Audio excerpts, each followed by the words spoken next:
Good morning, race fans, and welcome to one of the most recognizable racetracks in the world as we are live here from Mazda Raceway, Laguna Seca for round 2 of the iRacing Kamel GT series, and you're going to get to see all of the action unfold as it happens here on the Global SimRacing channel.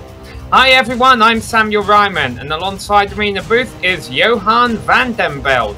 Behind the scenes doing all the button pushing is our director, Joe Peak, and he is using camera sets provided by Dougie Beard. Well, Johan, last week this series started off in Sebring, a challenging and historic track located in the United States. This week we're at Mazda Raceway Laguna Seca, which can very much boast the same. However, the challenges are a little different. Yeah, exactly, Sam. Well, a track that basically needs no introduction for road races on iRacing, Mazda Raceway Laguna Seca. This dry lagoon was realized a bit more than 60 years ago in Monterey County, California, and hosted several great racing series like IMSA, Kart and American Le Mans. Now, most iRacers have driven this track countless of times, for example on the Mazda MX-5 Rookie Series, as it is one of the free tracks of the service.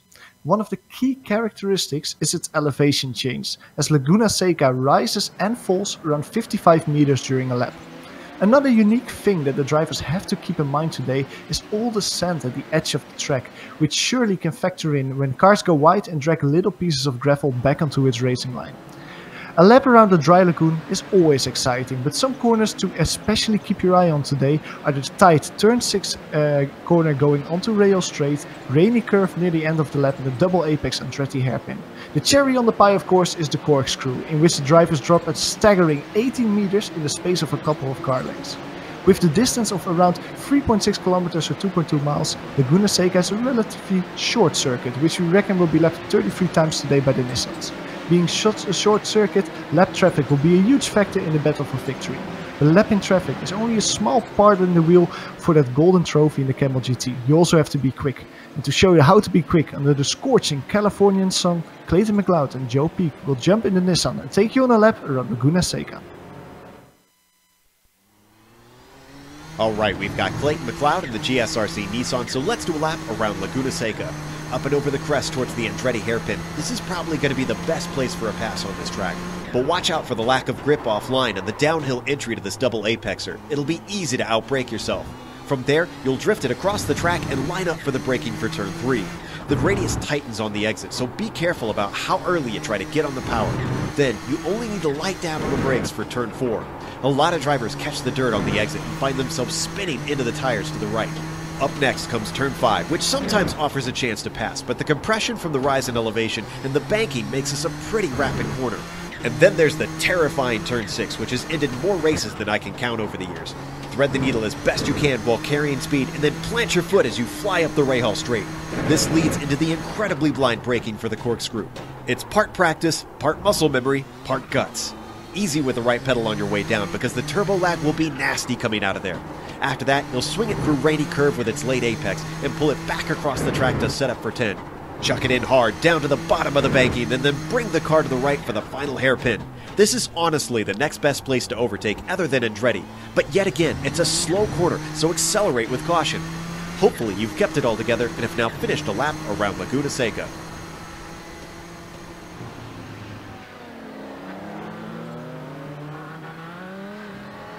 So that is a lap around here at Mazda Raceway Laguna Seca. Now this is the second round of a championship. Let's take a look at the point standings, and obviously with it being the second round, these point standings are very much going to be based off of the finishing results from our season open at Sebring.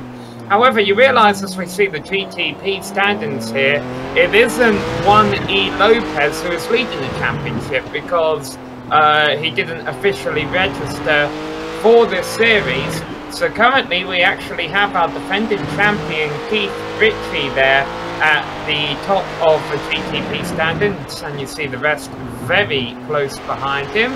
Let's turn the page now and have a look at our GTP light standings. So these are the drivers who aren't in the premier class, I guess you could say, of the prototype division. But you see John Keith currently leading that division after a solid run out at Sebring. Now we switch over to GTOs. Likewise on the Nissan side, Brian Strobbeck was our race winner at Sebring, however, didn't officially register for the series, so it's actually John Malia there, you see at the top of the page. The other standings we had up there was the GTU standings, which is the GTU standings are similar to the prototype light standings. So you see John Malia just has a 2-point lead over Ben Laughter in GTO right now. Then let's take a closer look at these GTU standings here. So we get those pulled up on our screen. You see Brian Shanahan has an 8-point lead over Ben Laughter there. Now, right behind this graphic, you see sparks coming out of the back of the Audi on screen. Unfortunately, Johan, the bug that we saw at Sebring where some of the Audis, when they clip a bump the wrong way and it's upsetting the car, that bug still persists and we don't expect it to get fixed until Monday. Yeah, it's a shame that iRacing didn't manage to fix this bug in time for this race, because it seems like several drivers have opted out of this Laguna Seca race to not deal with the bug that persists on that car. So the Audi field especially is a little bit smaller than we used to of the Kamel GT, which is a shame, but I'm pretty sure, Samuel, that these drivers will give us a great show. Yeah, and we had a great show out at Sebring. Now, over in the GTO, the Audi class at Sebring, Brian Strobbeck ended up running away with the race. Now, Strobbeck's not here today, but the prototype guys in the Nissan class, they really put on the show with a couple mistakes being made up front. And it was Juan Lopez coming away with the race win. That was a 40-minute race. Again, we have a 40-minute race here today. As Johan mentioned at the top of the show, that's going to be about 33 laps we'll see the Nissans do here. These fuel tanks in these cars are large enough to get to the drivers to the end of the race without pitting. And there you see the points scoring, how many points they're going to get for each position out there, Johan. Exactly. Now, one of the things that I will keep my eye on today, one of the things that I thought was challenging in this track with these cars was getting the power on. I don't know if you had the same thing in your testing as well, Samuel, but especially in these powerful cars, getting the power on is really important, because you don't get a lot of overtaking opportunities in the Laguna Seca, so you have to be spot on every time around, and just getting it consistently in these cars is quite difficult. I agree, Johan, but one thing that will help these drivers a little bit get that power down during this race is the track temperature is quite cool. It's 75 degrees, and that, as a matter of fact, it says 94 degrees up here. But one way or another, it's quite cool out there. And so these drivers should be able to find the grip out on this track. Although, as you mentioned, if we see drivers running off and kicking up the sand, that can always show some dirt and debris on the track that these drivers won't want on their tyres. Yeah, especially not exactly the scorching hot sun I was talking about earlier when I talked about the track, but still a nice, comfortable temperature. Now, looking at the qualifying, there's only 20 seconds of qualifying left. There might be a few drivers that still have to set in a time. There's 2 drivers who haven't set a time so far, but Keith Ritchie is currently leading. He's around 1.5 tenths in front of Arto Yamaki. So if it stays like it's currently staying, Samuel, we'll have the same fight we had last week at Sebring between Keith and Arto for the lead. Yeah, qualifying's actually just wrapped up here, so let's take a look at that grid, beginning with our prototype division. Keith Ritchie, as you mentioned, out-qualifying Arto Iamaki by less than 0.2 of a second. Those two both have about a half a second gap back to Rob Olenek, third on the grid, ahead of Tapani Lina Luoto. Matoy Shahim will be starting in 5th place ahead of Louise Emerton. And then on row 4 we have Martin Kadrerik ahead of John Keith. Tommy Toe and David Miller round out the top 10. And our last prototype to turn a time was Kevin McCullough, Clayton McLeod, and Redris Mortabella were not able to turn a time during qualifying. Johan.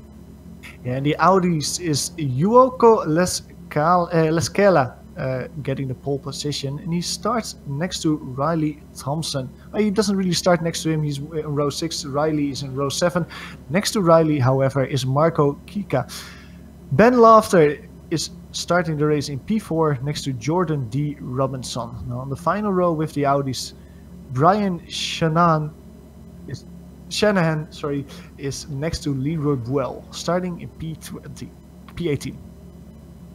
Yes, Shanahan leading the GTU standings, but quite far back there on the grid. Now, one thing we should note, this is a single split right now. So that means 20 drivers, and all they had to do basically was buy the car. If you're subscribed to iRacing and you bought this car, well, everyone already owns the track. You can enter this race. These drivers do not necessarily have to be registered for the series. And because we only have a 20-car field, which is a little on the small side for the Kamel GT series, they've all been thrown into the same race. What does that mean? That means we have a vast array of different levels of experience and driving talents out there today, Johan.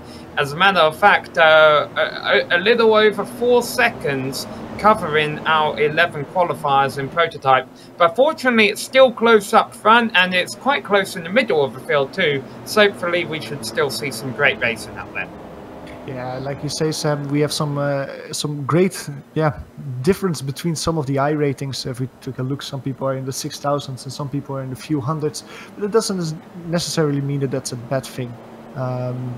There's still several names that we recognize from this series, like Keith Ritchie, for example, Artie Yamaki, Rob, and yeah, they are really close. Like you said before, a few tenths separating them. So I'm quite sure that they can stay with each other and give us a good battle to enjoy today.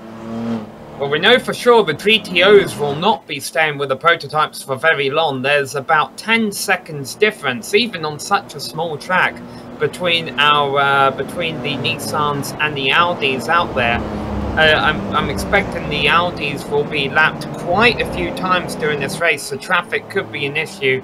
You already mentioned, Johan, it's hard to make passes here. It's going to be hard to lap cars too. Yeah, I think so. And just to reiterate a little bit on what you just said, with those difference in lap times, that means that basically every 7 or 8 laps there will be lap traffic. So that would create a huge opportunity, but also a difficulty for the drivers out there today. All 20 cars about to come around the final turn here to get this race underway. 40 minutes of racing action coming your way live on the GSRC. Green flag is in the air. Keith Ritchie off to a nice start in the prototype division. They're already trying to get single file for the Andretti hairpin. These drivers are going to have to be careful on the cold tyres that they don't spin their cars on exit. Looks like a clean start for prototypes. How about the Nissans? Nissan's Yuoko Lescala had a great start, separating himself quite a big amount from Riley Thompson. Now behind him, Ben Laughter, Ben Laughter, as I talk about him, goes wide and he takes out Marco Klika in turn 1. That's a shame. Both cars coming to a halt. Yeah, they both seem to have the bug that we aforementioned. Ben Laughter already towing himself out. Marco Klika back on track, but I hope that he continues. But I see spark flyings coming out of his car. Definitely not a good sign for Kika. It's not as bad as what it was at Sebring last week, though, where his car ended the race up on its roof. Now Kika does take a tow to the pit, so unfortunately, our 7-car Audi field, which I may have mistakenly called Nissan at the start there, has already been taken down to 5. Good battle for 7th going on in the Nissan class, and Myrtle Shahin just made a pass around the outside, the top 10. Of turn 10, you don't see that very often, to move by Martin Kadrerik. Yeah, and Tommy Toe is trying to use that moment to get by John Keefe, going side by side over the start-finish line. And John Keefe is on the outside, and Tommy Toe, whoa, they hit each other. He brakes too late. John Keefe brakes too late, and he pushes Tommy Toe off the track. Now it seems like they both have damage because of that, but they're trying to get the car back on track and continue the race. But oof, heartbreak for Tommy Toe there. Yeah, and in the reaction, we'll get a replay of this. You might see in the background Kevin McAuliffe saw drama going on in front of him, and so he spun his car around but got back going again without any damage. But yeah, just lap 2 of the race, drivers battling each other for position, mistaking braking distances, and unfortunately it ends in 2 pretty torn up cars, which is unfortunate considering there are no free repairs in this series.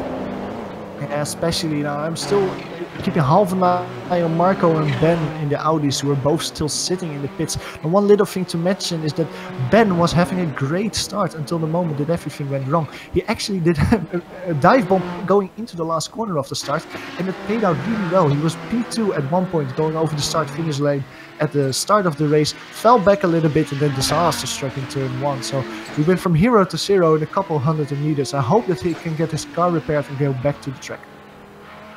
Side by side for 3rd place up in prototypes right now between Rob Oljanek and Tadepani Lina Luoto. Rob comes out on top of that. We haven't really gave credit to the drivers who have had clean starts in this race because there's been going so much on in the mid-pack. But currently, your top 3 in prototype is Keith Ritchie, Arto Iamaki, and Rob Olminiek, exactly the way they started. And then back down in the Audis, it's Yuko Lastella, Riley Thompson, and Brian Shanahan, who started at the back. He's already up to 3rd. Yeah, like you mentioned, Brian is having a good race so far, really making the best out of the mistakes, misfortune of other people.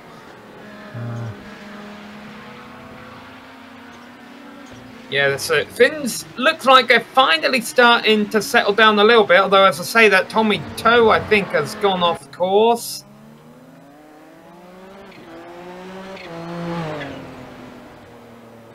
And going to try and find out exactly what happened to Tommy Toe here. I don't think he lost any positions. He just... oh no, he did lose 1 position to Regis Montebella. I think he just had an off course of the corkscrew. We'll try and get this on replay here for you.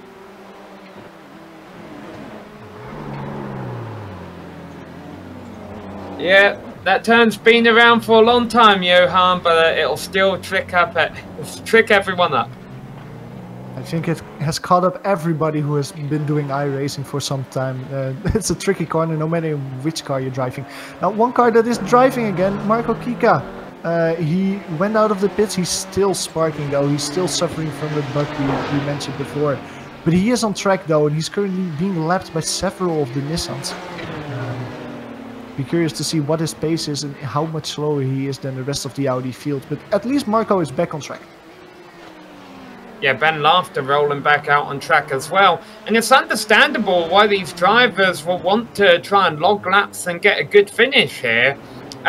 Because you saw our graphic at the top of the show that these points are set based on position. It's not like how iRacing is going to score these drivers in the iRacing official championship, where the points will be affected by how many drivers are in the race. So even if you do finish 6th or 7th place out of 6 or 7 cars, it's still going to count as a 6th or 7th place finish, which might be harder to get at races where we have larger fields. Especially, so a smaller field like this is the chance to really do good business for yourself in the championship position. Now, as we are looking at Regis A. Monbeller, he seems to have had a spin going back on the track as we speak. Currently in P11. Also going to a replay of him now. Yeah, Regis has actually just taken a tow to the pits, I believe. He's been having some struggles out there early, wasn't able to complete a competitive qualifying lap either. And I mentioned Ben Laughter gone back out on track. He just pulled back into the pits too. So unfortunately, attrition getting these drivers early. Tell you what, 3rd place in the prototype class is not going away between the number 3 and the number 1 cars. No, especially, and just to reiterate really quickly, Sam, on what you just said, the fact that Ben Laughter is out of this race is quite big news for the GTO Championship, where he was P2 after the race in Seca behind John Malia. Now, John Malia is obviously not here, so with a good result, Ben could have plummeted himself to P1 and far in P1, I imagine. But yeah, with a result like this, it's not gonna happen. So double disaster probably for Ben, as we're currently on board with Rob Olejniak, looking back to Tapani. Yeah, the overall lead have been closing up a little bit too, but now the prototype leaders making their way through the GTO field. And actually, they're getting by it quite quickly, and now they close right back up. Iamaki got lucky on a couple of those cars towards the end there. But it should be noted that they just passed the driver running second in GTO, and our GTO leader, Yuko Laskela, is already in turn 2.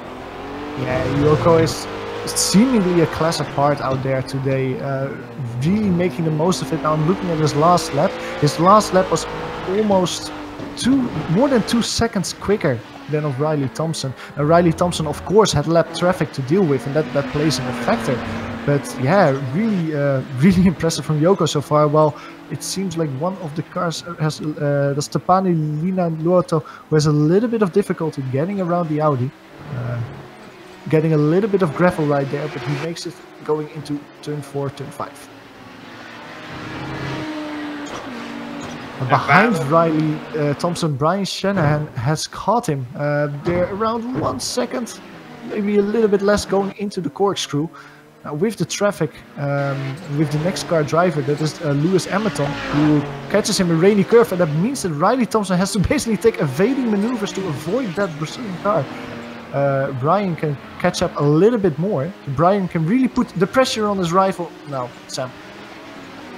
Yeah, we haven't really gave Louis Zemerton his due here. He qualified 6th. He's currently running in 5th place in the number 11 machine. Remember, in an official iRacing series race, these numbers are based off of their iRating. Well, Louis Zemerton is in for a good points day here, it looks like, because he's running in 5th position right now, as we mentioned, in that number 11 machine. Not much traffic in front of him, but not much traffic behind him either. So we'll have to wait and see where he ends up after all of this. And if we go back a little bit behind Louis, between Myrtle Shaheen and Clayton McLeod. Clayton McLeod is having a great day so far. He's really putting the pressure on Myrtle. And why do I say Clayton has a great day? Because he started in P12. He already made up 5 positions, currently in P7. So if he can overtake Myrtle, he already overtook half the field in front of him. Really impressive performance of Clayton so far, Sam. Yeah, Clayton was one of 2 prototypes, the other being Regis Montebello, who's out of the race. McClayton was the other one who was not able to turn a lap during qualifying. Meanwhile, we should also give a shout out to the driver running not too far behind these guys, and that's John Keefe. We saw him lose a front clip on his number 10 machine earlier on during this race for that incident in the Andretti hairpin. He hasn't came in for repairs. He's still driving that thing out there. Yeah, and if we go back to the front of the field, Keith Ritchie and Arthur Iamaki, it seems like Keith Ritchie has managed to create a slightly bigger gap to his Finnish rival. It's currently around 1 second, a little bit less, a little bit more at one point. But yeah, it seems like Keith Ritchie has slightly more pace at the moment than his opponent. And Arthur cannot put the pressure on Ritchie as much as he wants to. Give you an update on drivers not having a great race. It seems at some point we have lost Leroy Boel, who joins Ben Laughter as a Nissan as an Audi out of this race. So that moves Marco Kika, who we saw having those troubles early on, and moves him into a guaranteed top 5 finishing position spot. Yeah, and to just repeat what you said before, Sam, the fact that Marco continues, even if his car is damaged. Now, let's see, his last lap time was a 1:24. Jordan B. Robson in front of him did a 1:25. So it might be that Jordan had a little bit of traffic, but he's not far off the pace. He's actually quicker than the cars in front. So the fact that Marco continues with a damaged car will mean a lot to him in the championship standings. Yeah, see, there's 33 seconds between them right now, but there's also still half an hour of this race to go. Early stages in this race, even though it is a bit of a sprinter, and you definitely can't afford to give up time if you're thinking about racing for the win, which is what Ian Markey is thinking about, still holding just a second back of our overall race leader, Keith Ritchie. Yeah, while we're taking a look at the battle for the lead right moment on the screen, I'm taking a look at Clayton McLeod. Clayton McLeod is still putting pressure on Myrtle Shaheen. Not able to push Myrtle into a mistake so far. Myrtle has been maybe a little bit slower than Clayton, who you mentioned didn't set a qualifying time stamp, but he's been handling the pressure really well, being able to defend the advantage from Clayton and yeah, make no mistakes and stay in P6. We mentioned a few drivers unfortunately didn't have a great start to this race. Ben, things went all right for you at Sebring. I'm guessing this is going to be a week you're going to want to forget though.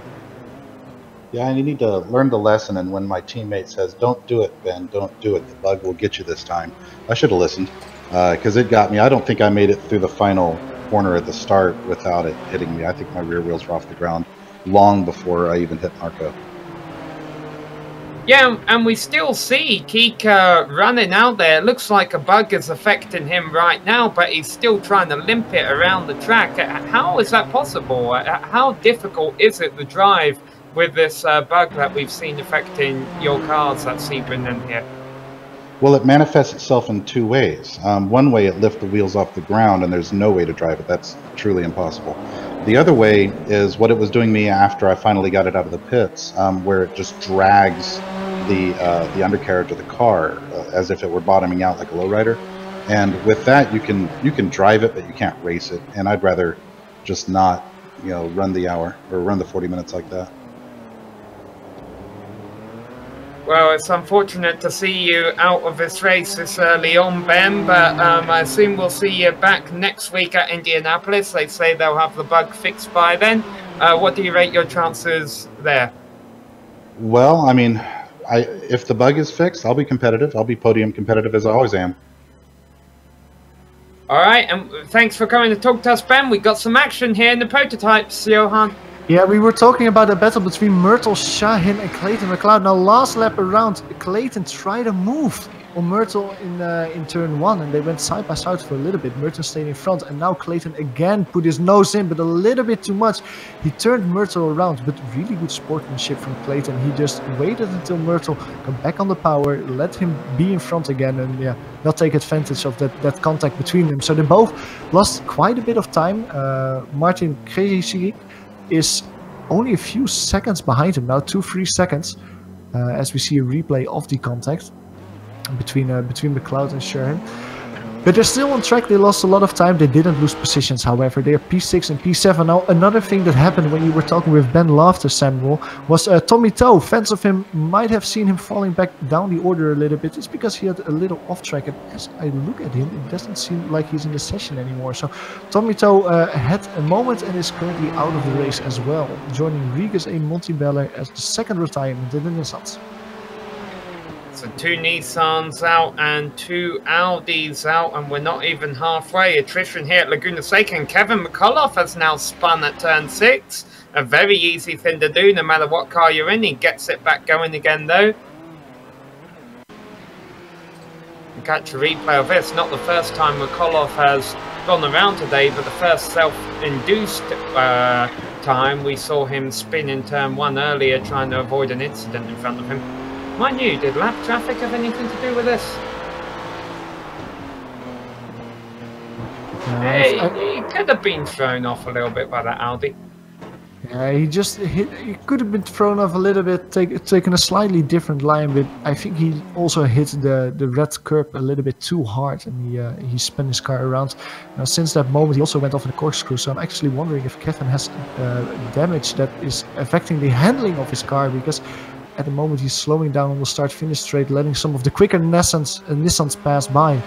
But I hope that Kevin can continue his race, because like we said before, in a race like this, the fact that you make it to the finish will grant you a lot of positions, and if you can continue this race, it will surely be a boon for his championship aspirations. Meanwhile, Clayton McLeod finally has gotten by Murtil Shahin up into that 6th position as he continues his charge through the field. Martin Kudrerik, as you mentioned, he gained quite a bit of time on these two when they had that incident in Andretti. I think he lost a bit of time to them last lap around, though, despite the fact that Clayton and Murtil traded positions, and Martin looks like he'll continue to ride in 8th place for now. Yeah, I'm taking a quick look at this lap time. Martin is doing okay, doing 1:15s quite regularly, sometimes a 1:14, but it seems like Murtil is just a bit quicker. Even though he got overtaken last lap, he still managed a 1:15, and he's lapping mostly 1:13s and 1:14. So I think that Murtil, even though that he lost a little bit of time to Martin with that contact with Clayton earlier in the race, he can probably gap a little bit to Martin and secure P8 or P7 that way. Speaking of gaps, Nissan have been getting their fair share of screen time today. Unfortunately, not the case for Audis, because they really have broken up. We talked about Druco Lascella, how he was able to break away from the front of the field at the start of a race while he continues to ride. Actually, let's get a number on this. 20 seconds ahead of Riley Thompson, who now has pulled out 2 seconds of Brian Shanahan, who's 3rd in the race, and he has about 8 seconds over Jordan Robinson, 4th in class. So quite spread out for the Audis right now, just trying to log laps incident-free for the second half of the race. Especially, and I just want to put because we don't show the Audis that much at the moment, I just want to put a little bit of praise on Yuoko, because he's doing a superb job today. On average, he's around 2 seconds quicker than the rest of the field. It just shows how much of a class apart Yuoko is out there today. You might not think about it too much with the lack of Audis out there, but he's really showing a masterclass there. Of course, the biggest sin I think the Audi drivers have to race now, Johan, is themselves and the racetrack, because they might start to get complacent with where they're running, but all it would take is knocking one of these curbs at the wrong angle or running in the gravel. If they go over a significant enough bump, that glitch could come into effect, and that could switch the order around.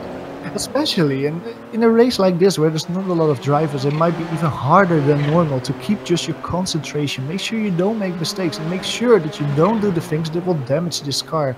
So yeah, there might not be a lot of cars out there, but yeah, endurance will be surely difficult. Now, as we speak, I'm looking at Brian Shanahan. He's only 2 seconds separated from P2 Riley Thompson.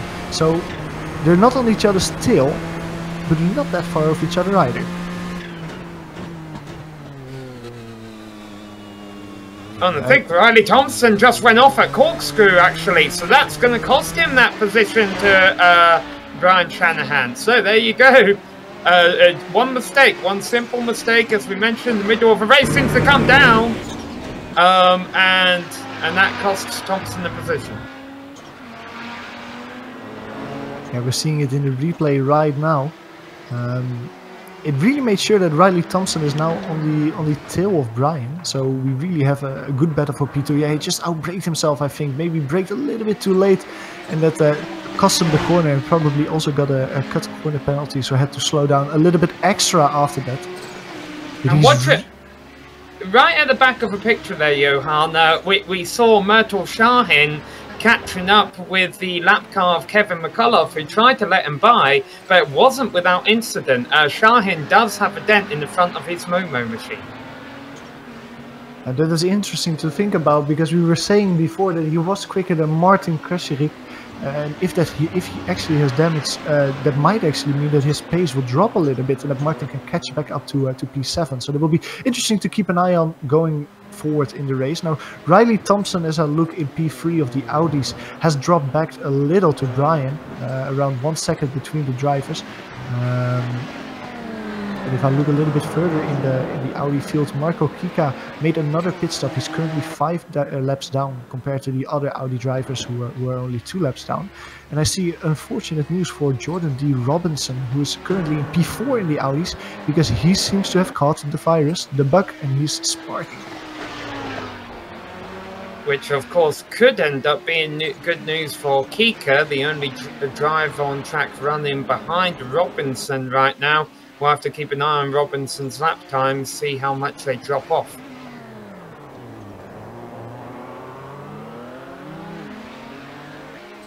There you see, he has a pretty significant lead over Kika, so as long as he can just keep limping it around, he should be alright. Go ahead.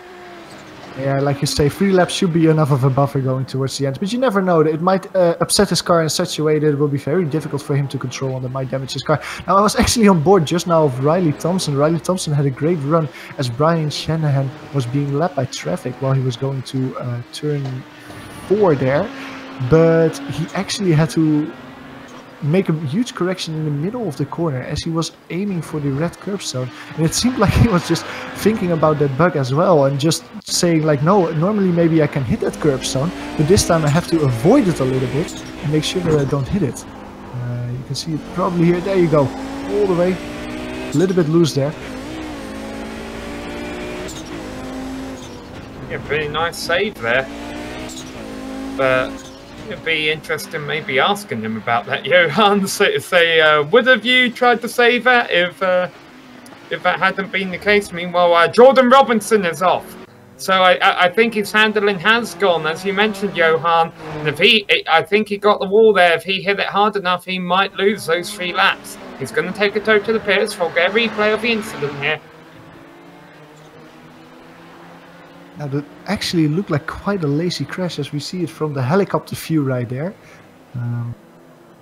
Going through the corkscrew. It seems okay, but he just seems to understeer off the track, and I don't know if that's actually a crash that he was loose, because it didn't seem that he had enough speed to really crash into the wall there. It seemed like he was more feeling like, nah, this might be it for now. I don't know. It was a little bit strange. Almost looked like a steering wheel failure, Johan. It might actually have been a hardware failure. Well, if that's the case, then Marco will surely get P4 in the Audi category. But he probably won't. As I say that, I see that Marco is also in the pits. When Marco and Jordan are both staying in the pits, nobody will get overtaken. Well, I know it's not unusual in endurance racing to see drivers in the pits for a little while to get repairs on the cars before they go back out. Problem is, a 40-minute race isn't much of an endurance race, even though we are racing these classic endurance cars around here at the classic Mazda Raceway, Laguna Seca.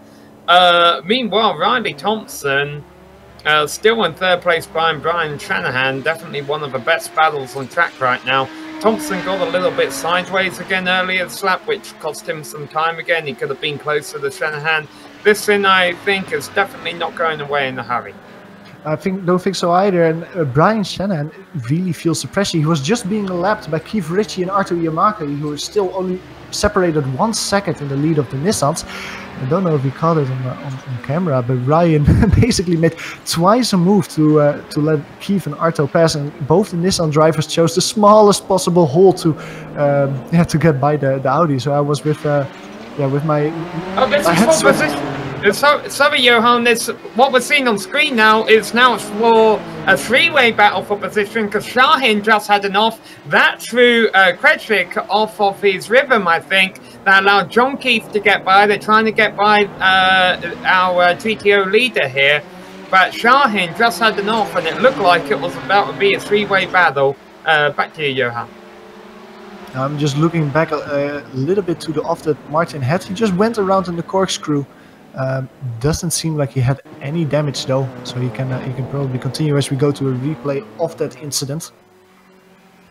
Yeah, what Shahin loops it all the way around here, and he was lucky to get going again after a pretty clumsy way to re-enter the track. He was lucky to get going again before this 2-way battle for position caught up with him. Yeah, he probably had his F3 screen open and thought like, no, I really have to get back on the power to stay in front of John and Martin. Well, we see Thompson, Riley Thompson. Nice move down the inside. That came out of nowhere.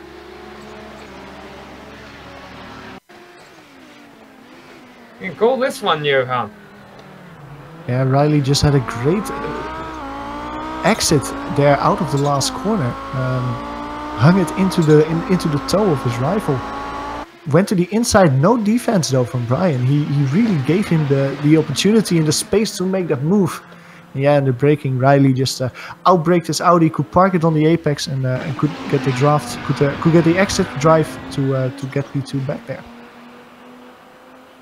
Well, they say that red cars are the most expensive to insure because they get involved in a lot of incidents. I have a feeling our battle for 7th in prototype right now is a good indication of that. Because Shahin going around in 7th place with a bit of damage on his nose, that's nothing compared to Keith in 8th place right now, who is turning some impressive lap times, still missing that whole front clip. You're saying that, and we can see the damage on the front of his car, and he's around 1 second quicker than Myrtle last time around. So, not 1 second, a few tenths quicker, but enough quicker to make a difference if he's able to pass Myrtle there. He's getting a good run there out of the turn 6 corner, not good enough to put it side by side for the corkscrew, but Myrtle goes a little bit wide, doesn't really hit the apex, and that could have meant that Joe could have closed that gap, but Joe didn't get on throttle that well. But it's like they're on a rubber band, Sam. Like one corner they're closer, one corner they're further apart.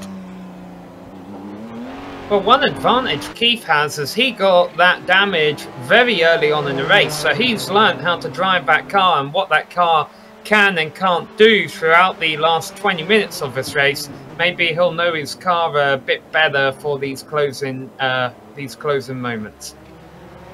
One car a little bit in front, one battle that we see shaping up is the one between Lewis Emerton and Clayton McLeod. They're currently a few seconds away, 1.7 seconds away, as Lewis is lapping some Audi traffic and Clayton is behind it. But Clayton has been showing some really good pace so far. He's around 1 second per lap quicker. And with only 11 minutes to go, it's not a lot of time, Sam, but it is enough time to catch and close that gap and try and move for P5 in the race. Yeah, as a matter of fact, McLeod's fastest lap has been pretty much a whole second quicker than anything Emerton has been able to manage during this event. While that gap has been closing up, though, I'll tell you the gap up front between our overall leaders opened up a bit. I think that was from a mistake from Ian Markey a couple laps ago. He put a couple wheels off, cost him about a second, and things looking pretty swimming. Things going pretty swimmingly for Keith Ritchie right now. And the driver in P3 in the Nissan's Rob Olenek. We haven't really talked about him because it's a little bit of no man's land. He's 7 seconds behind Arto, and he's more than 20 seconds in front of Tabani, Lina, Luoto. And he's just driving alone, making sure that he doesn't crash out, because if he finishes P3 again, well, oh no, he loops it around. Commentator's curse in the last corner. Now, that probably doesn't mean that he will lose positions, but it loses every little bit of pressure that he could have put on Arto and Keith going to the last part of the race. He doesn't damage his car though, but he has to lap a few Audis again. Congratulations on your commentator's curse, Johan. Welcome to the GSRC. I'm so sorry, Rob. I'll try not to do it again. I'm looking a little bit further ahead. Tapani Lino Woto did a 13.2 last time around. Now I'm looking at Lewis and Clayton behind him. There's currently around 4 seconds between these 3 cars. But the funny thing is that Clayton is quicker than Lewis and Tapani. So if Clayton manages, because he almost closed the gap already to Lewis Emerton, if he manages to pass the driver immediately, he might even be able to try and pass Tapani for P4.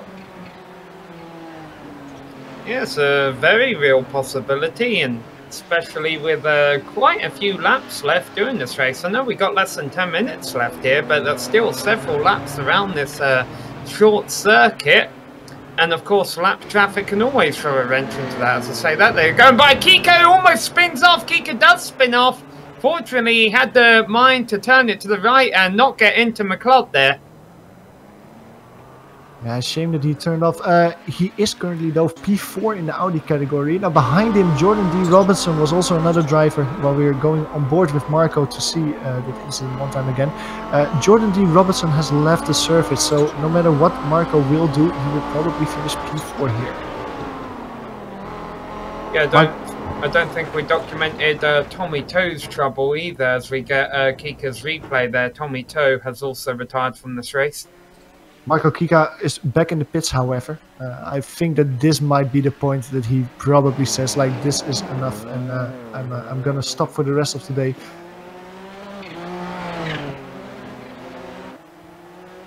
Now, one other fight that we were looking at a little bit earlier is the one between Ryan Thompson and Brian Shanahan. That fight isn't a fight anymore. It's quite a big gap. I think Brian made a mistake 1 or 2 laps ago. He did a 142 where he normally does a 124, so that's certainly a mistake that he did. Currently around 20 seconds between the two drivers, so if Riley can keep his car on the road, I think that Riley will come home for the silver medal today.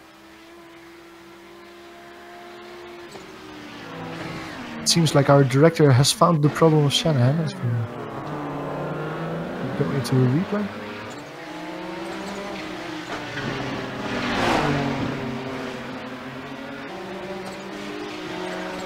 It doesn't seem like we found the right moments yet. Yeah, good news is even if we don't get this pulled up, he's got back going again. And as you mentioned, running doing okay in 3rd place right now.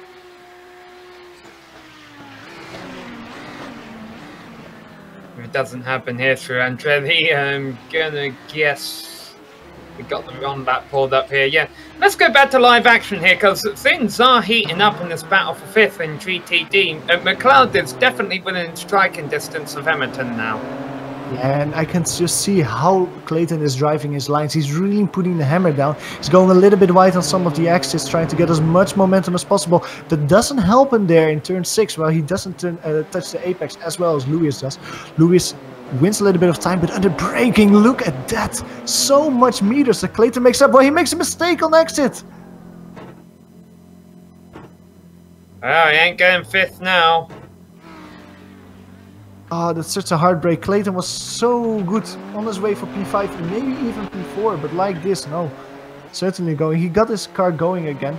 I take a look at the car behind him, Myrtle Shan. Now Myrtle Shan is going through the corkscrew, so Clayton has nothing to fear from the car behind him, though.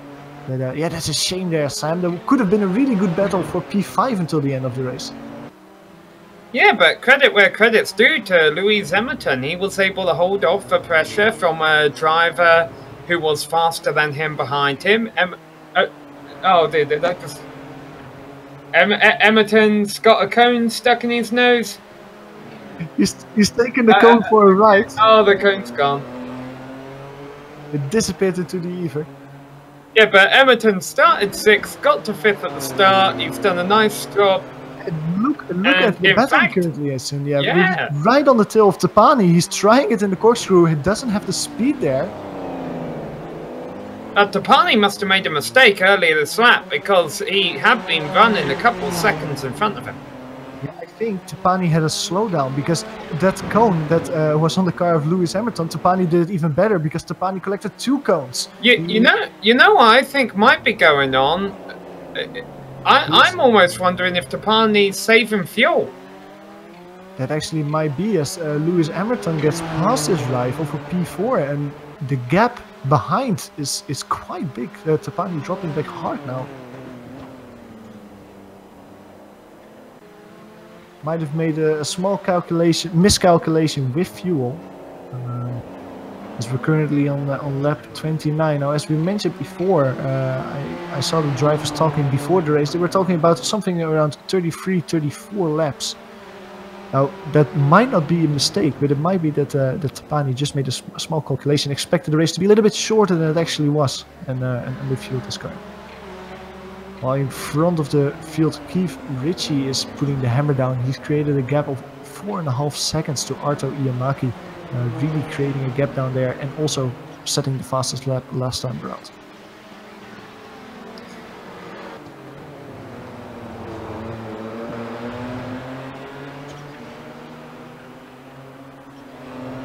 Now another battle that we're currently seeing is John Keefe. John Keefe is putting the pressure on Myrtle Shaheen. They're both lapping the leader in the Audi, Yoko Lescala. Yeah, and right as we watch this, the trade for 5th is going to take place now, where Depani's going to lose that to McLeod. So Clayton will get 5th after all, just not from the drive he thought he'd get it to. But now Depani is going to be falling back into the clutches of this battle we were just looking at on screen, where Shahin has Keith right behind him. Yeah, it seems like John Keefe will finish P7, but not necessarily by passing Myrtle, but by passing Tapani.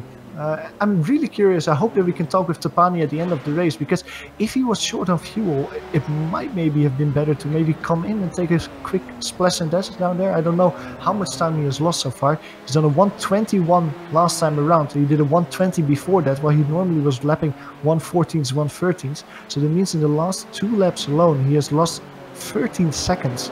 And with 3 minutes remaining, that's about 2-3 laps. If he continues, that's almost half a minute that he will lose until the end of the race. And that means he will definitely lose these positions to Shahin and Keith. I can't imagine it's something damage induced, Johan, as this battle for 7th once again heats up.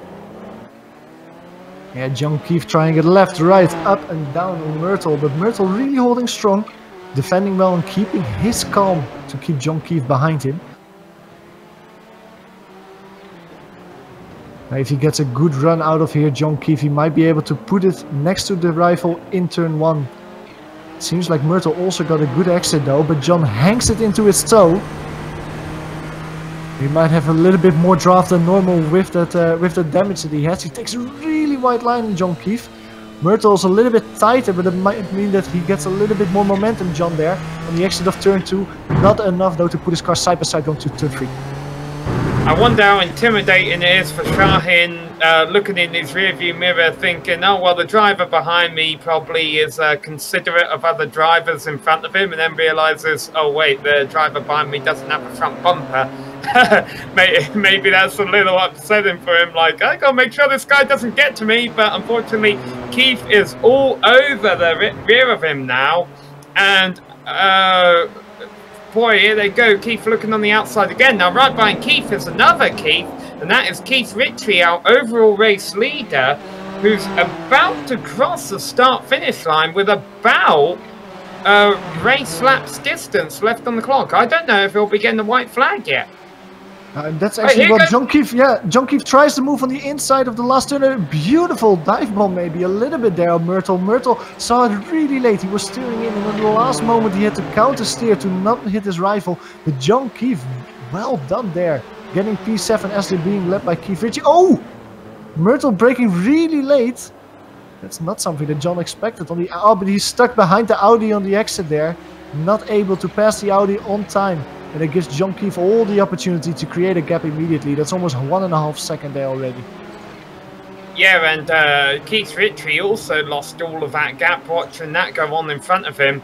Arto Iamaki will be able to run him down a little bit. Now, Ritchie crossed the line with 1 minute... Oh, John Keefe has spun! Oh, all that work to get by, and he throws it away like that, and that'll move Shahin back up into 7th. And one thing that happened is John Keefe had contact with Myrtle Shahin in that overtake. Myrtle Shahin braked very late and he hit the right hand side of John Keefe's car. Now I don't know if this played a factor in this spin, but his side seems a little bit bent up on my screen as we see the spin of John right now on the replay. Yeah, he just steers in, just loses it, and that's quite weird to see, to be honest, because after 32 laps I've never seen, or I've not seen another car make a mistake there. Now here comes Keith Ritchie across the start-finish line, and we get the white flag. Now, I actually think on the technicality, he probably crossed the line, yes, after at 40 minutes and 1 second, but iRacing couldn't calculate that a lap ago, so we are having an extra lap added to this race. All of that chaos was going on in front of Keith Ritchie. That cost him 2 seconds. He did have a 4.5 second lead over Arto Iamaki. It's now down to 2 seconds. That's still enough for him to bring it home, but he can't afford any mistakes, any sputters on fuel because of this race going an extra length. Hopefully everyone took that into account when they were making their fuel loads. We were a little surprised at the season opening in Sebring at Keith Ritchie, our defending champion, being seemingly a little off the pace. He was running around there, third, fourth, fifth throughout most of the race, but he's putting his foot back down now. He has led this race throughout its entirety. Arto Iamaki definitely put pressure on him, especially early on, but at the end of the day, it's going to be Keith Ritchie crossing the finish line and taking the win here at Laguna Seca. And just to really put down his superiority, he gained 7/10 on Arto on that last lap alone. Now, Arto had a little bit of traffic, but yeah, Keith saw that gap closing and he immediately felt like, I'm having none of that, and created a gap. And one thing that we saw on the thing was John Keith falling still 1 lap before the end. He's currently sitting in the pit lane, losing a lot of positions to Martin Kreshierik and David Miller, I think, before the race is finished. While we are looking at Giorgio Lescala. Giorgio, I think, was a class apart out there, Sam. Yeah, absolutely. Talk about an impressive performance for Ritchie. Well, this was definitely impressive from Lescala, absolutely dominating this race. He has almost 40 seconds, that's basically half a lap over Riley Thompson, who should come across the line in a few moments' time to get second. In fact, he will guaranteed get second, because I think Brian Shanahan already locked up third place by crossing the line after our overall winners. Yeah, Brian Shanahan was one of the drivers 1 lap down, further than Riley Thompson. So he already finished. Riley Thompson will cross the line now for P2. And with that, we're going to take a quick break here on the Global Sim Racing channel. We'll be back with a full race rundown and drive interviews. Don't go away.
Hello and welcome back to Mazda Raceway with Laguna Seca, where we just witnessed 40 minutes plus 1 lap of racing here in the desert, and at the end of it all, it was Keith Ritchie taking home the win by nearly 3 seconds over Arto Iamaki. Rob Almanick had a nice race going, all race along there in 3rd place where he started. Louis Emerton, boy, we tried to give him some screen time there. He had a quiet race, but a solid performance, finishing 4th position in that number 11 car. Clayton McLeod didn't turn a lap during qualifying, but he rallied through the field to finish 5th, ahead of Tapani Linaluoto, who we now can confirm it wasn't fuel he was trying to save. He did have some orange bollards that he collected on the front straight that were up in his windshield, so I guess it was making hard for him to see or hard for his car to handle. They just weren't appearing on our broadcast. Myrtle Shahin finished in 7th ahead of Martin Frederick. David Miller was in 9th position and John Keith rounds out the top 10. The prototype drivers who didn't have good races were Kevin McCullough, Tommy Toe and Regis Montebella. Johan? Yeah, in the Audis it was Youko. I think I said Yuoko the whole race. I think it's Youko now. I look at his name a little bit better. Leskela who won the race. Really a class apart. 40 seconds on his nearest rival. That's more than a second per lap that he made. So really impressive performance from him. In front of Riley Thompson. Riley Thompson was the last Audi driver, 4 laps down, and he finished in front of Brian Shanahan. Now, after that top 3, after that podium, it were all Audi drivers who had an unfortunate race. Marco Kika had contact really early in the race at turn 1, but still managed to basically turn his laps and finish P4 in the class. Impressive dedication from Marco there. That will surely net him some good championship points. Marco finished in front of Jordan D. Robinson, who also suffered from the iRacing Audi bug that currently is prevalent in the series. And the last 2 drivers were Lee Robwell and Ben Laughter, who already had problems before the race even started. Yeah, shows you how impressive Kika can be when his car stays on 4 wheels there, bringing home that 4th place finish. One driver who didn't have a result to show for it, but drove an impressive race considering the amount of damage he had on his car, was John Keith. So let's talk to him. John, I know this isn't a result that you're going to be proud of at the end of the day, but I feel you proved to us that you can drive these cars without a front clip. Yeah, I actually didn't know the front clip was missing till I went to the replay with Tommy. Yeah, definitely not the race I was hoping to have today for sure. And if I may just quickly apologize for the contact there. I just went back and reviewed it, and once Tommy got by me, he kind of slid up in front, and then he broke a lot earlier than I thought he was going to. But it ruined both of our days, so yeah, it is what it is, I guess. Yeah, you're of course talking about the incident on the 2nd lap. However, let's fast forward until incidents with about 2 laps left to go. You're having a pretty rough battle out there with Myrtle Shahin. Oh yeah, that was a lot of fun. And then because of my arrow, it actually ran me out of fuel a lap early, even though I was just lapped by Keith. So yeah, just a bad race all the way around. Although a lot of fun with Myrtle there at the end. Well, we're 2 rounds into the season. We've raced at Sebring and here at Laguna Seca. Next week, we go to another historic American racetrack in the Indianapolis Motor Speedway road course. Do you think you can turn your season around there?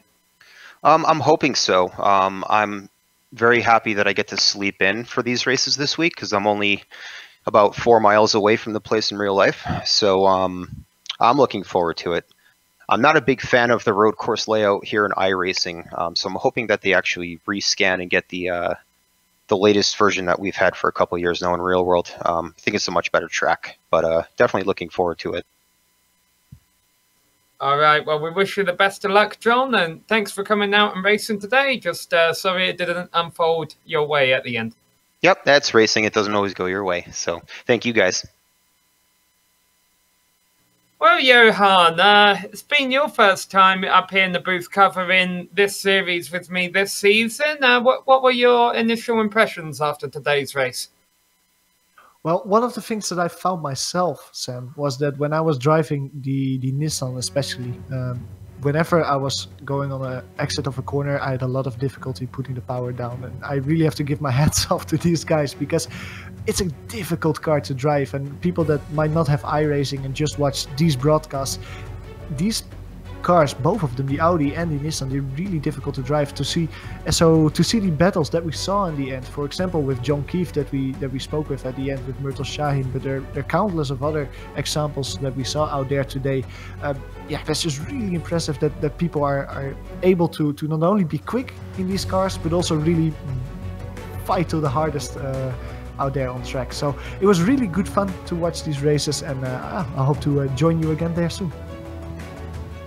Yeah, what I'm really looking forward to, and I think a lot of the drivers in this official series would agree with me next week, is the fact that we should have a larger field again, because we anticipate that the glitch that we've been seeing with the Audis after being involved in an incident will be fixed on Monday. So hopefully that should increase the participation in the Audis for the rest of the season, and also perhaps even the Nissans to larger field. And I know some drivers aren't a fan of it, but we at GSRC have seen some great races at the Indianapolis road course over the years, and I know there's a lot of drivers who love that old configuration too. So very much looking forward to seeing how that race will unfold. And that will be same time, same place here on the GSRC next Saturday. Before we leave, we would like to thank the Kamel GT community for coming here today and putting on a fantastic show. We would also like to thank the companies that provide the software and hardware for our broadcasts. There you see them listed on your screen.